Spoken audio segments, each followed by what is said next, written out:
More and more people are asking me, how do I build a real estate team? You know, it took me a long time to figure out how to do it myself, but I'll show you the path I had to take and how I finally ended up building a real estate team.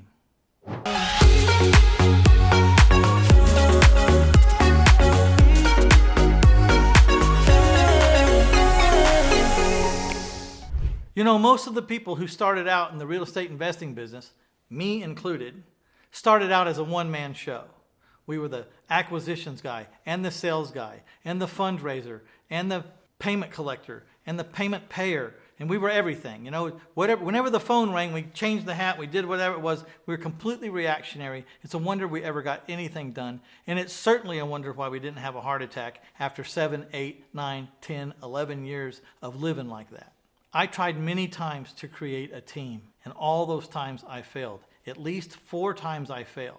One day, I was so burnt out after about 15 years in the business, I decided I was going to put the whole business up in a box and just live off my forever investments that I had bought over that 15-year period. I was going to take the house flipping business, put it in a box, and put it on a shelf and put it away, which was well over $1 million a year net profit. I just couldn't do it anymore. I was burned out. I was fried. And I was willing to walk away from $1 million+ per year just to get away from it. The problem is, I couldn't make myself walk away from it. Not because I wasn't sick and tired, but because over $1 million a year worth of profit was a lot of money.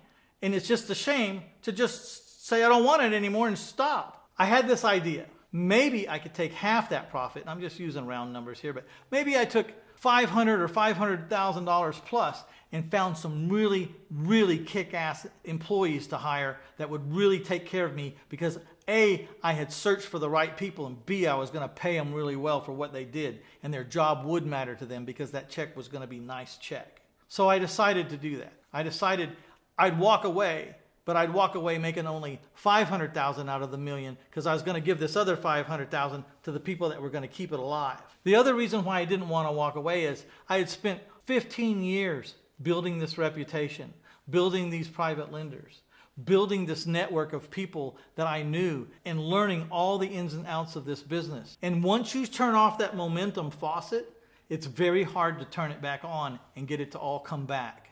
And I knew that instinctively, that once I turned it off, I would probably never come back. Because I didn't care anymore, because I was burned out, because I was just about to walk away from the business, I did something that I had never done before in the previous 4 or 5 times I tried to build a team. What I did was I didn't care about buying a house while I did this.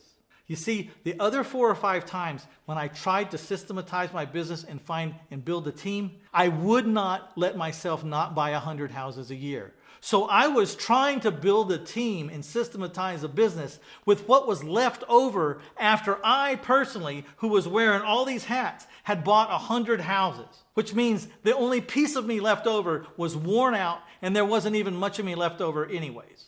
So that's why I failed. When I decided to do it the last time, I decided I was not going to worry about buying any houses. I didn't care if I bought 1 house that year. For God's sake, I was about to quit anyway, so who cares? I'm about to walk away and do nothing forever. So I decided not only would I not worry about buying any houses while I tried to fix this, but that I would go and get in front of some people that had already done what I wanted to do. I was trying to take my own advice about hiring a coach or a mentor who had already done what you want to do. And so I signed up with a mastermind group. This mastermind group had they were all in real estate. There was 150 people in this mastermind group, and all of them were in real estate. And upon being accepted and upon some research myself, I started finding out that there were people in other states, in other cities away from me, not in competing markets, but away from me, that were doing exactly what I wanted to accomplish, which was learn how to set up a business that would buy and sell houses without me having to be there. There were people in that room that I was getting ready to go visit that were already doing it. There was like 7 of them. And they were doing it in even a grander scale than I was doing it. So I decided to pay get this, $25,000 for my chair. Not my airline ticket or my room or the food or the parties at the end of the night.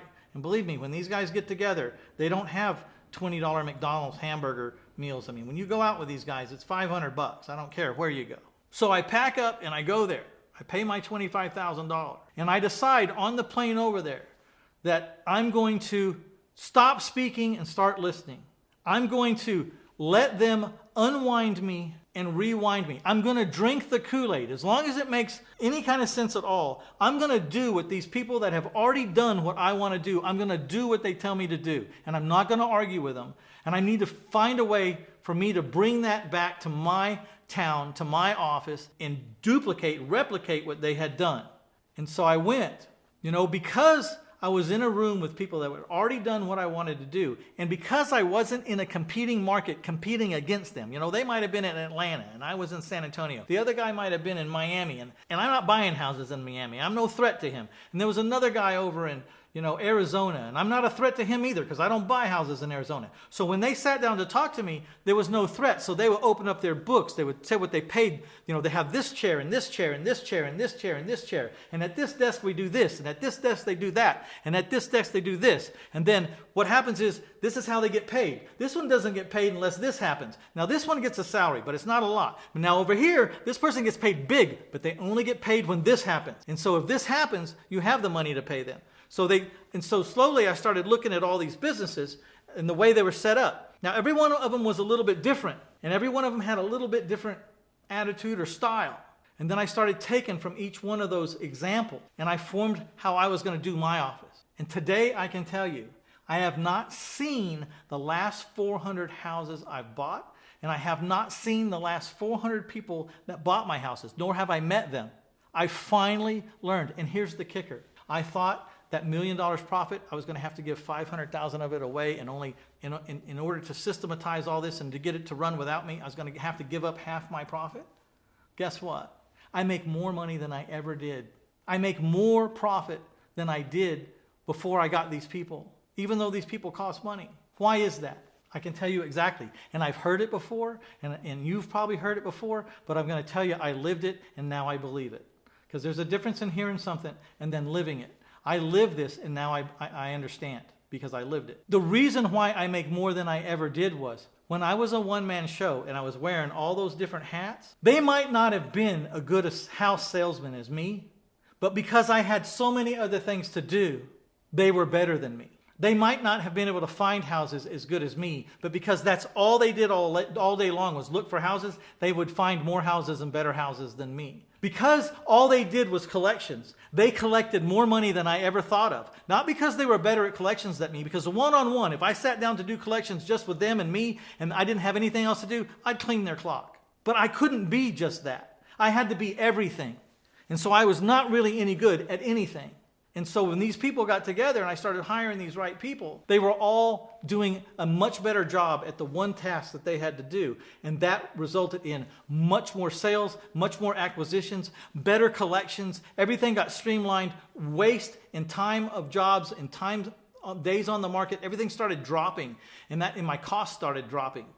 And most of the people in my organization only get paid when I get paid. And they get paid out of the bucket that I'm getting paid out of. So if they don't produce money into the bucket, I don't have to pay them. And if they do produce money in the bucket, then obviously I have the money to pay them because I've set up the pay scale to be able to handle it that way. So that's what I would like to tell you is in order to really systematize a business, you may have to stop doing business to the level you're doing it right now. And you may have to take 3 or 4 or 5 or 10 steps back and say, I'm not going to do as much volume this year, but I'm going to work on this business so that when I get people in the right chairs and I teach them how to do their job right individually, this person do it, this person, this is what you do, this is what you do. And once I get it, and then when I turn on the afterburners, we're going to fly faster and higher than you ever flew. And that's what I learned by backing off my business. That year, I only bought 33 houses. I had hardly ever bought less than 100 houses a year because I gave myself permission not to buy 100 houses. And I told myself the priority was to work on my infrastructure. That's when it happened. As an amateur investor, wouldn't it be nice to be able to talk to a bunch of pros at least once a week about exactly what's going on in your life? Even as a seasoned investor, wouldn't it be nice to be able to get on a call with some people that were right in the middle of the game that you play and we could start bouncing ideas off of each other? Well, every Tuesday night at 7 o'clock Central Standard Time, we have a Q&A call. And we sign up by the year. And maybe there's between 15 to 60 people on that call on any given Tuesday night. But on that Tuesday night, we solve problems and everyone chimes in. If you've got an issue, you just press *2.